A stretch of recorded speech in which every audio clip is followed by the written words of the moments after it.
دا وظیفہ مقرر کیتا ماں بچہ دودھ چھڑتا جاوے حکومت کی طرف اس دا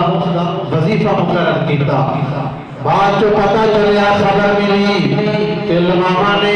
وقت تو پہلو بچیاں دا دودھ چھڑانا شروع کر دیتا کہ وظیفہ جلدی لگ جاوے غربت ہے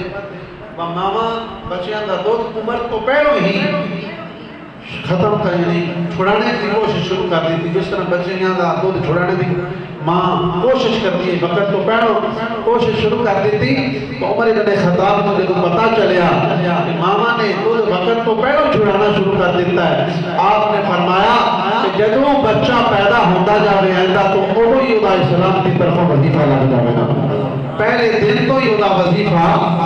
لگ جاوے گا تو آپ نے بہت سارے قوانین پاس کیتے مدینہ تو لے کے مکے تک مسافر کھانے بنائے سڑکاں بنوائیاں اور ڈھیر سارے کام